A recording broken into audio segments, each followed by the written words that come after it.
안녕하세요, 유튜버 삭도입니다. 제가 말씀드렸다시피 2018년도 1회차부터 강의를 시작하려고 합니다. 오늘 강의는 안전관리론이에요.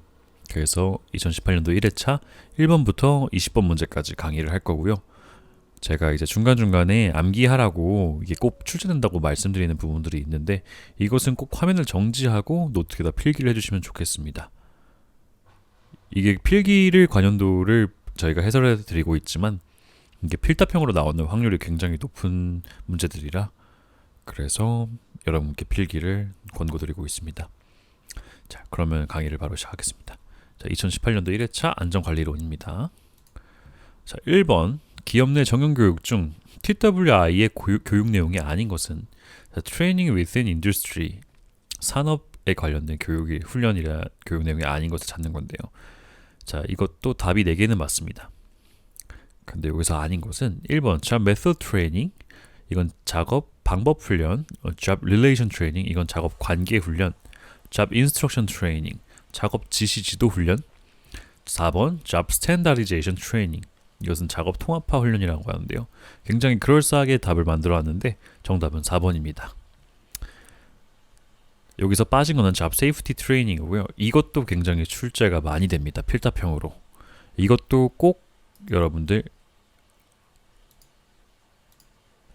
이거 4가지 꼭 암기해 주시면 좋습니다. 노트에다가 꼭 필기를 해주세요. 화면을 멈추고. 자, 다음 넘어가겠습니다. 2번 제 사례 연구의 진행 단계 중 다음 괄호 안에 알맞은 것은. 자, 기역, 니은, 디귿 있죠? 이게 순서가 이렇게 됩니다. 자, 이렇게 되는데 제 사항의 파악, 그 다음에 뭔지 모르죠. 근본적 문제점의 결정, 또 뭔지 모릅니다. 근데 여기에 또 뭐가 있어요? 보통 이제 이런 진행 단계, 연구의 진행 단계, 이런 거의 끝은 항상 대책 수립이에요. 그러면 일단 3번과 4번은 제껴집니다. 그 다음에 문제가 뭐냐면 이제 사실의 확인이 먼저냐, 문제점의 발견이 먼저냐예요. 우리가 문제점을 찾기 전에 뭘 해야 될까요? 사실이 먼저 발견돼야죠. 사실을 먼저 확인해야 그 다음 문제점을 발견하지. 그럼 답은 1번이 됩니다. 사실을 먼저 확인하고 문제점을 발견, 그리고 결정하고 대책을 수립하는 거죠. 마지막은 항상 대책 수립이라는 거. 이것도 필답형으로 나온 횟수가 있긴 한데, 이거는 한 번쯤은 필기하고 가셔도, 그러니까 제가 이렇게 말씀드린 것은 대부분 다 필기하시면 됩니다. 자, 필기하고 넘어가시고, 제가 그 전에도 말씀드렸다시피 산업안전기사는 산업암기기사라고 통하고, 그것은 제가 이제 산업암기라는 것은 눈과 손이 많이 쓰고 본 만큼 기억하는 거라고 말씀드렸습니다. 이것도 많이 쓰고 많이 봐주시면 되겠습니다. 다음 3번 넘어갈게요. 자, 교육심리학 학습이론에 관한 설명 중 옳은 것은. 자, 이건 조금 문제가 설명이 많이 들어갈 거예요. 왜냐면은 이 톨만, 손다이크, 파블로프가 한 실험이 있거든요. 이게 굉장히 재밌습니다. 들으면은. 저도 이걸 찾으면서 굉장히 재밌더라고요. 자, 파블로프의 조건 반사설 맹목적 시행을 반복하는 건데 옳은 것은 이랬죠. 자, 답은 톨만이 되고요. 왜 톨만이 답인지 다음에 설명드릴게요. 자, 답은 3번 톨만. 자, 파블로프의 조건 반사설, 이거는 뭐 동물에게 어떤 자극을 주면은 이거 종소리에 반응하는 개라고 제가 써놨죠. 이건 뭐냐면은 이 파블로프라는 사람이 강아지를 데리고 실험을 한 거예요. 종을 띵 치고 강아지한테 밥을 준 거죠. 그 다음에 그리고 그거를 며칠 동안 반복한 거예요. 종을 띵 치고 밥을 주는 거예요. 그랬더니 이게 며칠 뒤에 종을 띵 치니까 개가 막 침을 흘리는 거예요. 아, 이제 밥이 주는구나. 그래서 이게 파블로프의 조건 반사설입니다. 종을 쳐는 조건을 줬을 때 반사적으로 강아지가 침을 흘린다. 그래서 조건 반사설이고요. 자, 다음은 레빈의 장설인데 이거에 대한 실험은 제가 찾지를 못했어요. 정확한 실험은 어떤 건지 잘 못 찾았는데, 혹시 아시는 분들 계시면 댓글에 써주시면 제가 교육자료로 또 업데이트 하겠습니다. 한 사람의 전체적인 생활 공간을 뜻하는 것으로서 생활 공간 내에서 개인과 심리적 환경 관계는 상호 의존적이다. 생활 공간 중 개인은 수동적으로만 환경에 영향을 받는 것이 아니라 환경을 개인의 요구에 의하여 심리적으로 한정한다. 이게 무슨 뜻이냐면은 개인의 요구,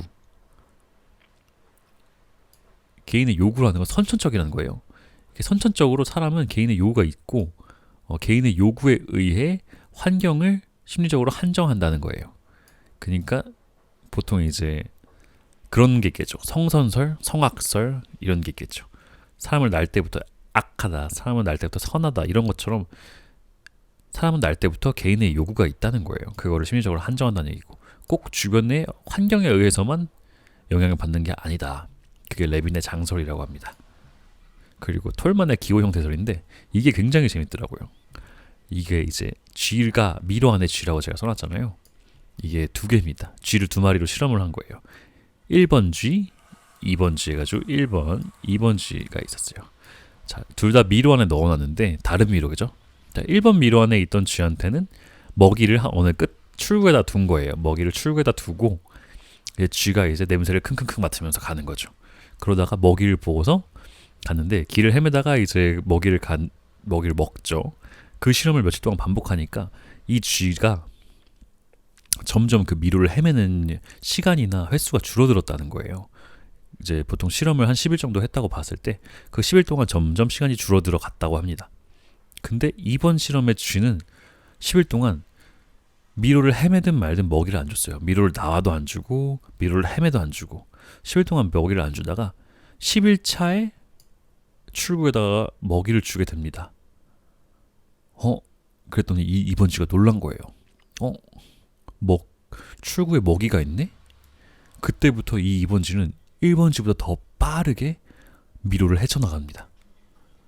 이게 무슨 뜻이냐면은 먹이를 안 줬다고 해가지고 2번 쥐가 미로에 대한 학습이 안 된 게 아니라는 거예요. 미로에 대한 이미 길은 학습이 되고 있었던 상태인 거죠. 근데 먹이라는 자극이 들어오니까 더 빠르게 헤쳐나간다는 거죠. 그러니까 이미 학습자는 머릿속에 인지적 지도와 같은 인지 구조를 바탕으로 학습하려는 것이다. 이미 머릿속에 인지 구조가 있는 거고 이를 바탕으로 학습하려는 것이죠. 그래서 톨만의 기호 형태설이라고 이런 실험을 했다고 합니다. 굉장히 재밌죠? 다음은 손다이크의 시행착오설. 맹목적 시행을 반복하는 가운데 자극과 반응이 결합하여 행동하는 것이다. 자, 이거 실험은 닫혀진 상자 안의 고양이라는 실험입니다. 이건 무슨 실험이냐면은 고양이를 상자 안에 가두는 거예요. 근데 이 상자는 특수한 장치가 있습니다. 이 상자 안에 페달이 있어가지고 이 페달을 누르면은 뚜껑이 열리면서 고양이 앞에 생선을 두게 되는 거죠. 그거를 먹는 거죠 이제. 처음에는 이 고양이가 상자를 나가려고 막 발버둥을 쳐요. 막 여기저기 막 밟아대고 막 퉁퉁 치고 막 머리를 부딪히고 막 이렇게 합니다. 근데 어느 한 특정 부위를 누르니까 문이 열리는 걸 이제 학습을 했거든요. 그러니까 그 다음부터는 다시 그 고양이를 가둬도 그 페달을 누르고 나오는 거예요. 다른 데를 던들지 않고. 또 다시 그 박스에 가둬놔도 또 그 페달을 바르고 누르고 나옵니다. 그러니까 이것은 맹목적으로 맹목적 시행을 하다가 반복하다가 자극이 문이 열리고 먹이가 있는 거죠. 그거에 대한 반응이 결합하여 행동하는 것이다. 그래서 닫혀진 상자 안의 고양이. 이게 손다이크의 시행착오설입니다. 그래서 답은 톨만의 기호 형태설이 맞고요. 파블로프의 조건만사설, 이 맹목적 시행을 반복하는 가운데 이거는 손다이크 시행착오설에 대한 설명이 되겠고, 후천적으로 얻게 되는 반사작용, 이거는 선천적이다. 제가 말씀드렸다시피 레빈은 선천적인 거에 대해 얘기를 했던 겁니다. 자, 손다이크는 시행착오설은 내적, 외적의 전체 구조를 새로운 쪽에서 파악하여 행동하는 것이다. 이건 무슨 설명일까요? 어쨌든 4번은 아닙니다. 답은 3번 톨만이었고요. 자, 그다음에 레빈의 법칙. B는 F 괄호 열고 P 곱하기 E 또 괄호 닫고의 B가 의미하는 것은 뭘까요? 자, 여기서 B는 behavior이라는 태도라는 영어 단어를 씁니다. behavior.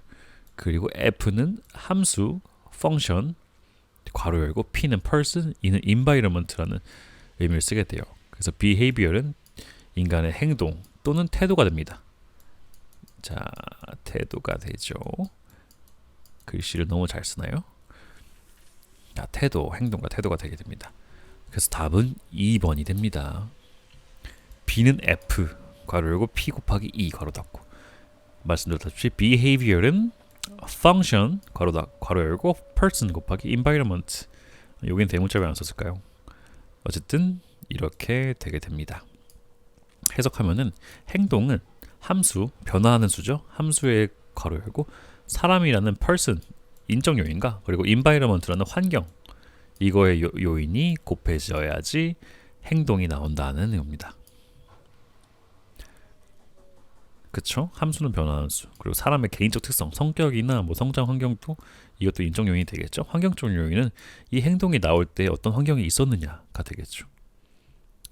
다음 5번 넘어갈게요. 자, 학습 지도 형태 중 몇 사람의 전문가, 이 전문가의 포인트를 맞춰서 외우면 됩니다. 몇 사람의 전문가.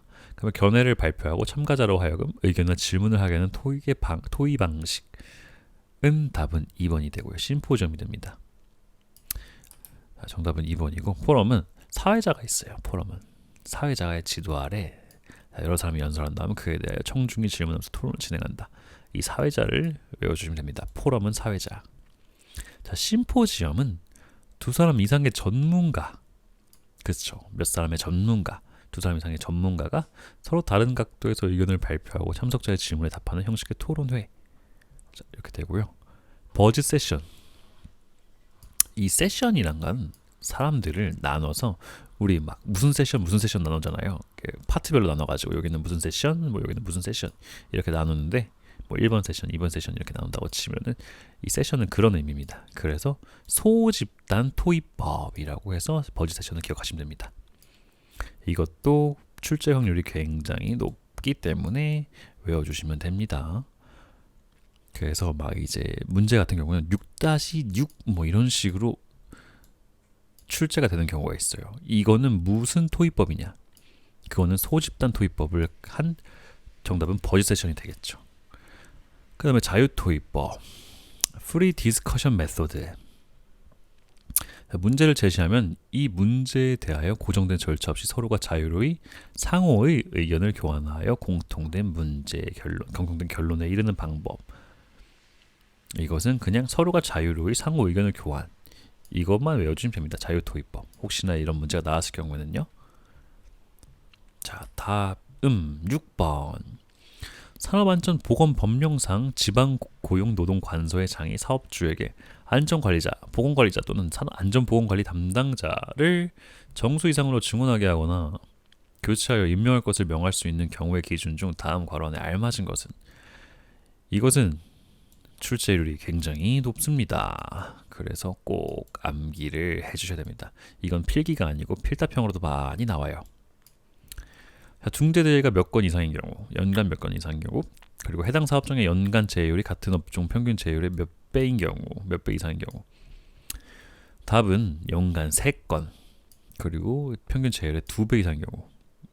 답은 1번이 됩니다. 자, 이 4가지 필답형으로 많이 나옵니다. 이거 너무 더럽네요. 많이 나옵니다. 별도 못 그리지만 많이 나옵니다. 꼭 암기 쓰세요. 화면 멈추고 지금 쓰시면 됩니다. 자, 그리고 다음 장으로 넘어갈게요. 하인리의 재구성 비율에 따른 58건의 경상이 발생한 경우 무상의 사고는 몇 건이 발생하겠는가? 58건의 경상이 발생하였다 라고 했는데 하인리가 무엇을 했냐면은 1대 29대 300이라는 이런 이론을 세웠죠. 이런 재구성 비율을 세웠죠. 그럼 1은 무엇이냐? 1은 중상 또는 사망이에요. die. 그럼 29는 뭐냐? 경상입니다. 300은 뭐냐? 스파르타 아닙니다. 300은 무상의 사고가 됩니다. 자, 무상의 사고. 1대 29대 300. 경상이 29개.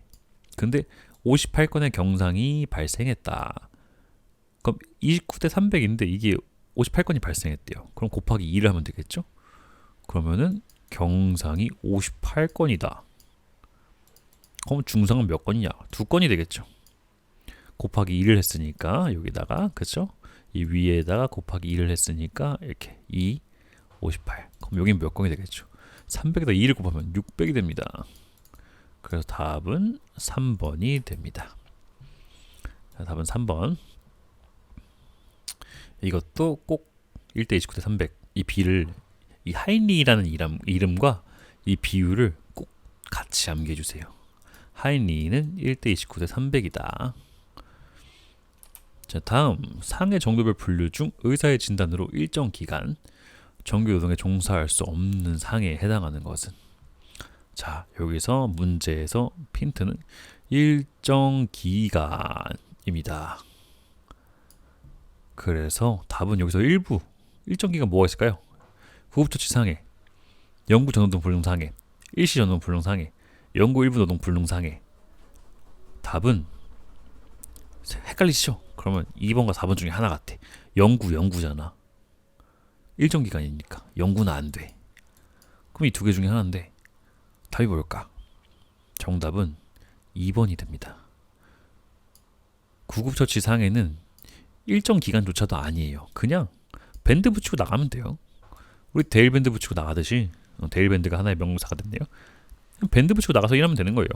일정 기간도 아닙니다. 그냥 의무실만 갔다 오면 되는 상해가 구급처치 상해입니다. 뭔지 알겠죠? 그 빨간 약 한번 바르고 그냥 마데카술 한번 바르고 나가면 돼요. 그러니까 이건 일정 기간조차도 들어가지 않는 거지. 그래서 답은 2번이 됩니다. 자, 보시면 이게 인터내셔널 레이버 오가니제이션 ILO에 의한 분류인데 이 네 가지는 굉장히 많이 나옵니다. 검정색 표시는 잘 안 나오지만 이 네 가지 경우는 굉장히 많이 나옵니다. 그래서 이 신체 등급은 좀 이따 다른 질문에서 다음 문제에서 나올 거거든요. 이것도 꼭 알아두시면 좋습니다. 이거는 그냥 한 번쯤 그냥 필기만 해주시고 넘어가시면 되세요. 이거를 다 외우실 필요 없으시고요. 이 두 가지만 조금 신체장애 등급이 들어간 이 두 가지만 조금 기억을 해주시면 됩니다. 자, 다음 데이비스의 동기부여 이론 중 동기유발의 식으로 옳은 것은? 데이비스의 동기부여식으로 옳은 것은? 답은 동기부여, 동기유발. 이거에 대한 제가 암기를 하는 방법을 카페에서 어떤 분이 올린 게 있더라고요. 그걸 찾았거든요. 그래서 그분의 암기대로 외우면 되십니다. 자, 답은 상황과 태도. 자, 답은 4번이고요. 여기가 이제 그 암기 방법이 어떤 분이 올렸던 암기 과목이 있더라고요. 암기 방법이 상태라는 동기가 있었다. 능동적인 인간이며 지기 싫어하는 능력 있는 이 사람이 있었다. 이것도 필기 단골 문제다. 꼭 암기를 해두셔라. 다음 10번 넘어가겠습니다. 안전보건관리 조직 유형 중 스텝형의 조직 특징이 아닌 것은? 이거는 이 조직이란 건 세 개가 있어요. 라인 스텝형, 라인형 이런 게 있죠. 총 세 가지입니다. 총 세 가지가 있는데 이거의 특징이 굉장히 다 달라서 이거는 조금 이해를 하고 가셔야 돼요. 암기보다는 이게 왜 이 답이 나오는지 이해를 하고 가시는 게 좋습니다. 자, 답은 4번이 되고요. 이게 스태프형 조직의 그림이에요. 어디냐? 마우스 포인터가 보이나요? 자, 이게 스태프형 조직의 그림인데 이제 경영자나 관리 감독자, 작업자가 이렇게 지시를 하게 되고 스태프가 따로 있어가지고 이제 참모형 조직이라고 하죠. 그래서 안전 스태프가 따로 이렇게 경영자 따로, 관리 감독자 따로, 작업자 따로 지시를 내리게 됩니다. 장점. 자, 스태프형 조직은 중소규모 100명, 100명 이상 1000명 이하의 적합한 조직이다. 라인형과는 다르게 안전 업무를 총괄하는 참모를 두고 안전관리에 관한 업무와 현장에 대한 기술 지원을 담당하도록 편성한다는 특징이 있다. 장점. 사업장 특성에 맞는 전문적인 기술 연구가 가능하다. 경영자에게 조언과 전문 역할이 가능하다. 안정정보 수집이 빠르다. 왜냐하면 아예 담당자가 있기 때문에. 단점은 안전지시나 명령이 작업자에게 신속하게 전달되지 못한다. 생산 부분은 안전에 대한 책임과 권한이 없다. 자, 그래서 1번은 여기 나와 있죠. 생산 부분 안전에 대한 책임과 권한이 없다. 그리고 권한 다툼이나 조정 때문에 통제 수속이 복잡해지면 시간과 노력이 소모된다. 이게 또 정답입니다. 우리 사업장 같은데 안전관리자 항상 있잖아요. 근데 우리가 만약에 생산직이야. 항상 안전관리자 말을 잘 듣나요? 잘 안 듣습니다. 그냥 안전관리자 막 안전 뭐 쓰라 그러고 막 뭐 하라 그러고 접시 물리라 그러고 바빠 죽겠는데 막 이러잖아요. 그러니까 그런 것 때문에 통제가 복잡해지고 노력이 소모된다. 그래서 라인형 같은 경우는 이렇게 경영자가 직접 하는 거기 때문에 좀 더 통제하기가 쉬운데, 이렇게 참모형 같은 경우는 관리감독자의 말을 잘 안 듣기 때문에 시간과 노력이 많이 소모됩니다. 그리고 3번 생산 부문에 협력하여 안전명령을 전달 실시하므로 안전지시가 용이하지 않으며 안전과 생산을 별개로 체급하기 쉽다. 이것 또한 2번과 마찬가지로 생산하는 사람들은 안전관리자 말을 잘 안 듣습니다. 바빠 죽겠는데 지금 무슨 장갑 끼라 그래, 마스크 쓰라 그래, 막 안전대 걸라 그래. 사람 안전 공부하는 사람으로서 그러면 안 되긴 한데, 네, 그렇게 통제도 어렵고 안전지시도 용이하지도 않고, 그래서 스텝형 조직의 특징으로는 명령 개통과 조언, 공조 참여가 혼동되기 쉽다. 다음 넘어가겠습니다. 그리고 두 가지 조직을 이렇게 제가 따로 정리를 해놨어요. 이거를 이제 화면을 멈추시고 이제 노트에다 필기를 해주시면 감사하겠습니다. 이 두 가지, 총 세 가지를 꼭 비교를 하셔서 차이점을 이해하시고 넘어가시는 게 좋을 것 같습니다. 이것도 문제가 엄청 자주 나오는 문제는 아니긴 한데 가끔씩 나오거든요.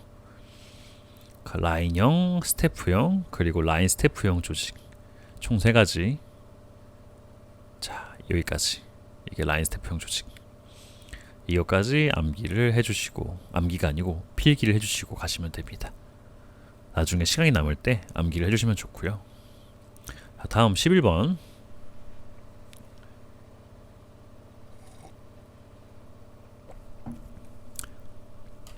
자율검사 프로그램을 인정받기 위해 보유하여야 할 검사 장비의 이력 카드 작성, 교정 주기와 방법 설정 및 관리 등의 주체는 뭔가 이거 같죠? 4번 같죠? 뭔가 4번 같아. 안전보건관리 책임자가 해야 되는 거 아닌가? 자율검사 프로그램인데? 자율검사 프로그램이 뭔데? 답은 자율검사 프로그램이라고 나오면은 무조건 사업주라고 외우시면 됩니다. 자율검사 프로그램은 사업주, 관리 주체는 사업주입니다. 답은 1번이고요. 자율검사 프로그램이란 산업안전보건법에 따라 사업주가 안전검사 대상 위험기계 및 기구 설비 검사 프로그램을 정하여 안전보건공단으로부터 인정을 받아 자체적으로 안전에 관한 검사를 실시하는 제도. 자, 자체적으로 안전에 관한 검사를 실시하는 제도고요. 이거는 안전검사 주기의 2분의 1에 해당하는 주기에 실시하여야 한다는 겁니다. 예를 들면은 1년에 한 번 검사를 받아야 되는 뭔가가 있어요. 근데 이거를 6개월에 한 번 자율검사 프로그램을 해야 된다는 거죠. 이게 검사 주기, 정부에서 정하는 검사 주기라고 치면 6개월에 한 번 자율검사 프로그램으로 검사를 한다는 얘기입니다. 그래서 관리 주체는 사업주가 됩니다. 그 다음 12번 방진 마스크 형태로 옳은 것은 직결식 전면형, 직결식 반면형, 격리식 전면형, 격리식 반면형. 자, 여기 보면은 여과제가 여기 나와 있잖아요. 연결관이 있고, 연결관이 있다는 것 자체가 직결식이 아니에요. 우리 군대 가면은 저거 방독면 쓰잖아요. 방독면에 보면은 이 여과제가 어디 붙어 있나요? 이 볼따구 옆에 붙어 있잖아요. 이런 게 직결식입니다. 그리고 이렇게 관을 따라 나와 있는 게 이제 격리식이 되고요. 그리고 전면형 같은 경우는 머리를 전부 다 뒤집어 쓰고 있는 거, 머리를 전부 다 뒤집어 쓰고 있으면 전면형, 이렇게 코하고 입만 가리고 있으면 반면형이 됩니다. 그래서 정답은 4번이 됩니다. 격리식 여기 나와 있죠. 나와 있으니까 격리식. 그리고 얼굴 반만 가리고 있으니까 코, 입만 가리고 있으니까 반면형이 됩니다. 그래서 답은 4번이 됩니다. 그리고 이게 답이고요. 자, 이거는 필기를 못 하시겠죠? 이거는 그냥 사진 찍어 놓을까요? 아니면 인터넷에 많이 돌아다니니까 방지 마스크 종류 이런 거 형태 이거 많이 돌아다닙니다 인터넷에. 그러니까 따로 뭐 이거를 그리거나 뭐 하지 마시고 저는 그릴 재주도 없긴 한데 자 이렇게 격리식, 이렇게 분리식, 격리식, 직결식 뭐 이렇게 나눠져 있으니까 전면형, 반면형 말씀드렸다시피 전면형, 반면형 이렇게 있죠. 자 이렇게 전면형, 반면형 이렇게 있습니다. 그래서 똑같이 여기도 격리식 관으로 나와 있으니까 여기도 격리식이 됩니다. 그리고 이거는 붙어 있으니까 직결식이 되고요. 그냥 한 번씩 이거는 알고 넘어가세요. 다음 작업자의 적성 요인이 아닌 것은 작업자의 적성 요인이 아닌 것. 자 작업자의 적성 요인 뭘까요? 성격. 작업자의 적성 요인 성격. 성격 필요하죠. 성격 다 무조건이지. 내 성격이 막 꼼꼼하지도 않은데 막 십자수를 해야 돼. 안 되죠. 못합니다. 지능도 중요합니다. 내가 막 7푼이 8푼이 바본데 막 나보고 막 카이스트 가가지고 문제를 풀래. 못 풉니다. 연령은 조금 짚고 넘어갈게요. 자, 연령은 패스. 흥미도 적성에 굉장히 중요합니다. 내가 이 업무에 대해 흥미가 없어. 흥미가 전혀 없는데 이걸 어떻게 해요? 못해요. 때려치지, 퇴사하지. 그러니까 답은 3번이 됩니다. 연령은 적성의 요인이 아닙니다. 연령은 아니고요. 작업자의 적성 요인은 성격, 지능, 흥미가 된다. 자, 다음 넘어가겠습니다. 산업안전보건법령상 근로자 안전보건교육 기준 중 관리감독자의 정기안전보건교육의 교육 내용으로 옳은 것은 뭐 이렇게 길을까요? 근데 이 문제 정말 별표 10개도 안 아깝다. 그쵸? 굉장히 필답이든 필기든 정말 많이 나옵니다. 정말 산업안전 봤던 사람들 다 봤을 거야 이 문제 한 번씩은. 근데 봐도 헷갈려. 왜냐면은 이게 두 가지거든요. 답을 먼저 볼게요. 답은 4번이 답인데 이게 관리감독자 정기교육이 있고 근로자 정기교육이 있어요. 근데 필답형을 시험을 보면은 이거를 써야 돼. 근데 이게 엄청 헷갈려요. 근로자 정기교육 뭔가 다 외우긴 외웠는데 이게 근로자 건지 관리감독자 건지 모르겠어. 그래서 이거를 꼭 필히 분리해서 뭐 여기까지는 다 안 하셔도 되고요. 일단 뭐 이걸 뭐 6개까지 이렇게 다 이렇게 3, 4, 5, 6, 7, 7개네요. 여기는 2, 4, 6, 8, 9, 1, 2, 3, 4, 5, 6, 7, 8, 9 9개랑 7개인데 맞죠? 이걸 다 외우신 필요 없어요. 근데 필답형 시험 볼 때 보통은 4가지 쓰라고 합니다. 보통은 4가지 쓰라고 해요. 관리감독자의 정기교육 4가지 쓰시오. 근로자의 정기교육 4가지 쓰시오. 빨래가 다 돼버렸다. 일단 다시 강의는 계속 진행합니다. 그래서 이 4가지 쓰라고 하는데 이거는 무조건 외우셔야 돼요. 어쩔 수가 없어요. 필답에 거의 그냥 나와요. 이거는 뭐라고 뭐 어떻게 해드릴 수가 없어요. 나와요 그냥. 그래서 이거는 꼭 암기를 해주셔야 될 것 같습니다. 그래서 일단 답은 4번으로 넘어가고요. 꼭 암기를 꼭 하셔야 됩니다. 다음 15번. 산업안전보건법령상 안전보건 표지의 색채와 색도 기준의 연결이 틀린 것은 답은 뭘까요? 이 문제도 간간히 필답형으로 나옵니다. 답은 4번 흰색 NO5인데요. 이 문제도 간간히 나오는데 이 문제가 나오는 게 괄호 열고 나와요. 이렇게 7.5R, 뭐 14분의 4, 뭐 5I, 12분의 8.5, 뭐 이런 식으로 나오는데 그냥 이렇게 보면은 이렇게 괄호가 쳐져 있어요. 필답형에 보면은 이런 식으로 괄호가 쳐져 있거든요. 나머지는 다 써 있고 여기만 비어 있는 거지. 이 괄호를 채우라고 문제가 나와요. 참 이것도 너무한 거 아니에요? 이걸 어떻게 외워? 이걸 어떻게 외우냐고. 뭐 이런 식으로 괄호가 쳐 있습니다. 이게 필답형 시험에 나와요. 괄호를 채우시오. 그러니까 우리는 필기를 애초에 준비할 때부터 이거 외우고 가자고. 이거 외우고 가는 게 좋습니다. 어차피 필답형에 또 공부해야 돼요. 필답형 공부할 때. 결국 그러니까 우리는 필기에서 외우고 가면은 필답형 준비도 조금 더 수월하지 않을까요? 자, 그러면 정답은 흰색. 여기 N05라고 되어 있죠. 여기는 N.N9.5라고 되어 있고 정답은 흰색이 맞습니다. 파란색 2.5 PB 10분의 4, 노란색 5Y 12분의 8.5, 그 다음에 빨간색 7.5R 14분의 4. 네, 맞고요. 정답은 4번입니다. 자, 강도율에 관한 설명 중 틀린 것은, 자, 이것은 물 한잔 하고요. 이것은 문제가 처음 이제 산업안전을 준비하시는 분들이라면 굉장히 헷갈리는 게 재해율이에요. 이 재해율에 뭐가 들어가냐면은 강도율, 도수율, 연천인율, 환산도수율 뭐 이런 게 들어가거든요. 이거를 계산하는 걸 굉장히 처음에 산업안전 공부하실 때 많이 헷갈려 하세요. 일단 나중에 관련된 문제가 나오면 제가 설명을 한번 다시 드리겠습니다. 강도율에 관한 설명에 대해만 따로 드릴게요. 이번엔 자, 강도율에 관한 설명 중 틀린 것은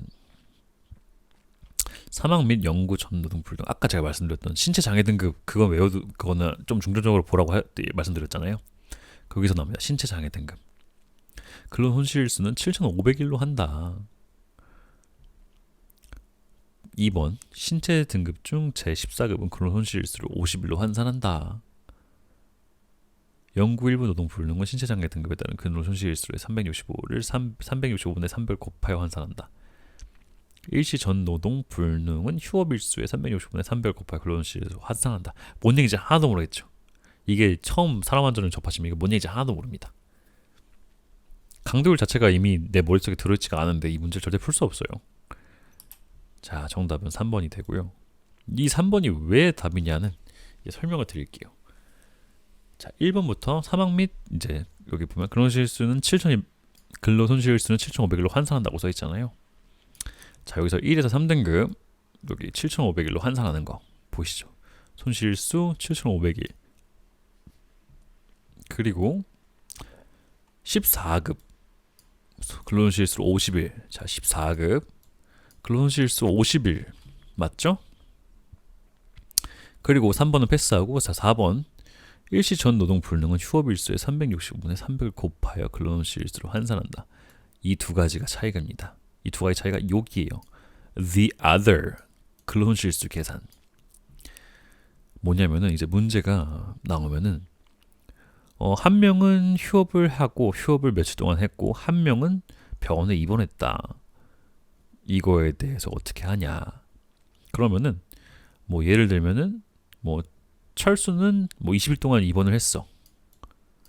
그리고 영희는 30일 동안 휴업을 했어. 요양원에 가서 휴업을 했어요. 그러면은 20과 30이잖아요. 철수가 입원한 일수, 그럼 영희가 휴업을 한 일수.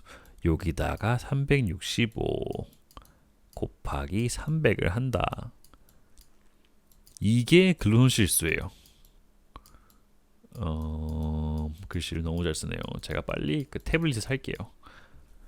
그러니까 병원 입원 일수나 휴업 일수라는 문제가 나오게 되면은 거기다가 365 곱하기 300을 하면은 그게 근로손실 일수가 되는 거예요. 무슨 말인지 아시겠나요? 병원 일수나 휴업 일수라는 이런 문제에 그게 주어지게 되면은 이제 365 곱하기 300을 하는 거고, 그래서 답은 4번이 맞습니다. 4번은 맞는 얘기예요.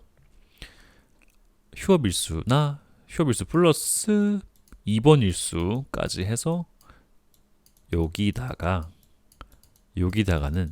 365분의 300을 하는 게 맞는 얘기입니다. 곱하다는 게. 근데 근로손실일수라고 이미 얘기가 나왔잖아요. 얘네는 병원이나 입원 같은 경우는, 병원이나 휴업 같은 경우는 근로손실일수를 구하기 위해서 365분의 300을 곱하는 건데, 근데 이미 근로손실일수가 나와 있는 상태에다가 365분의 300을 곱한다? 그건 말이 안 되죠. 만약에 그럼 막 얘가 5500이면 5500 곱하기 365분의 300을 한다는 얘기잖아요. 뭐 4등급의 장애가 받았다. 그럼 5500 곱하기 365분의 300을 한다는 얘기인데 아닙니다. 그래서 답은 3번입니다. 그래서 이거를 정답으로 고치자고 하면은 365분의 300을 곱하여가 아니고 이거 자체가 아예 없습니다. 근로손실 일수에 신체장애 등급에 따른 근로손실 일수에 바로 환산하는 거예요. 오히려 여기다 뭔가를 넣자면은 정답을 넣자면 더하는 게 맞죠. 더하여 환산한다. 그래서 이 강도율식을 보면은 연총 근로시간분의 연 근로시간 일수잖아요. 그러면 여기다가 이제 그냥 뭐 7등급 장애를 받았다. 그럼 그냥 2200이에요. 그럼 그 밑에는 이제 연총 근로시간이 들어가겠죠. 뭐 300명 곱하기 뭐 365 곱하기 뭐 그런 식으로 가겠죠. 그러니까 이거는 이 신체장애 등급은 그냥 이대로 숫자가 들어간다고 보시면 돼요. 따로 365분의 300을 곱하지 않습니다. 자, 다음 17번 갈게요. 산업안전보건법령상 안전보건표지 중 경고표지 기본 모양 형태가 다른 것은. 자, 얘 이제 보건표지 뭐 이런 거 경고표지를 보면은 이런 식으로 되는 게 있고 이런 식으로 되는 게 있어요. 이 외형이 다른 게 뭐냐는 질문이거든요. 그래서 답은 1번입니다. 자, 여기 보시면은 보시면은 여기 파란색으로 보면 여기 폭발성 물질 경고는 이렇게 네모칸으로 되어 있죠. 근데 방사성 고압전기 매달린 물체는 삼각형으로 되어 있습니다. 그래서 보건 표지는 얘만 사각형이기 때문에 폭발성 답은 1번이 됩니다. 이거 그림에 대한 문제도 필답형에서 굉장히 많이 나와요. 이 그림에 구분하는 문제도 이렇게 아이고야 이렇게 괄호를 쳐놓고 이 그림에 대한 설명은 여기가 빈칸입니다. 빈칸으로 나와 있고 이거에 대한 설명은 무엇인가, 이건 무슨 경고인가, 뭐 이런 식으로 이렇게 지워놓고 괄호 안에 이건 무슨 경고인가, 뭐 이런 식으로 필답형이 나오기도 합니다. 이것도 빈도율이 좀 있는 문제 중에 하나입니다. 그래서 이거 관련 표지를 찾아가지고 눈에 꼭 익혀두셨으면 좋겠습니다. 다음 성면 취급 장소에서 방진 마스크의 등급. 성면이 굉장히 인체에 안 좋은 걸로 알고 있습니다. 그래서 답은 특급이다. 자, 베릴륨 등과 같이 독성이 강한 물질 등을 하면 분진 등 발생 장소. 그리고 여기 성면 취급 장소는 특급이 됩니다. 자, 1급은 특급 마스크 착용 장소를 제외한 분진 등 발생 장소 뭐 이렇게 나와 있죠. 금속 흉, 기계적 분진, 급방진 마스크를 착용하여도 2급 방진, 뭐 급방진이래요. 뭐 기계적으로 생기는 분진 등 발생 장소. 다음 2급은 특급 및 1급 마스크 착용 장소를 제외한 분진 등 발생 장소. 아주 간단하죠. 특급하고 1급 이 해당 장소를 제외하고는 2급을 차도 된다. 이렇게 나와 있네요. 다음 19번. 적응 기제 중 도피 기제 유형이 아닌 것은 자, 합리화 고립 퇴행 억압. 답은 1번이 되겠죠. 자, 도피 기제. 적응이 어려운 상태에서 도피함으로써 불안과 긴장을 해소시키는 행동 양식. 자, 총 A, B, C, D, E, F로 6가지인데 이 2가지는 잘 나오지 않습니다. 근데 이 4가지는 필답형으로 나오기도 해요. 근데 이거에 대한 서술을 하라는 내용은 아니고요. 도피 기제에 관해서 뭐 도피 기제에 해당되는 거를 써라. 그럼 고립, 퇴행, 억압, 백일몽 이런 걸 써야겠죠. 필답형으로 나오기도 합니다. 이것도 꼭 필기를 하셨으면 좋겠습니다. 자, 다음 마지막 20번. 생체 리듬 중 일반적으로 33일을 주기로 반복. 상상력, 사고력, 기억력 또는 의지, 판단 및 비판력 등과 깊은 관련성을 갖는 리듬. 답은 이렇게 지속적 리듬이 되는데 이 33일이라고 되어 있는 이게 포인트거든요. 뭐 상상력, 사고력 이것까지는 저는 못 외우겠더라고요. 이 1을 외우게 되더라고요. 저는 그래서 답은 2번이고요. 여기 보시면은 PSI라고 써 있는데 육체적 리듬 23일, 감정적 28일, 지성적 33일 돼 있죠. 그래서 33일을 이렇게 지성적 리듬으로 외워주시면 됩니다. 그래서 23일 같은 경우 육체적, 28일 같은 경우는 감정적, 33일은 지성적 리듬 이렇게 외워주시면 됩니다. 자, 오늘의 영상은 여기까지였고요. 자, 다음은 이제 인간공학 및 시스템 안전공학으로 돌아오겠습니다. 지금까지 시청해 주셔서 감사합니다.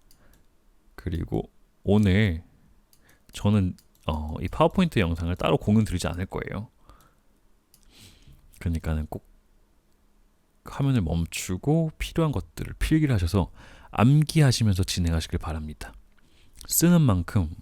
내가 쓰는 만큼 암기가 됩니다. 그러니까 꼭 필기를 잊지 마세요. 그리고 잘 지내요. 곧 돌아오겠습니다. 감사합니다.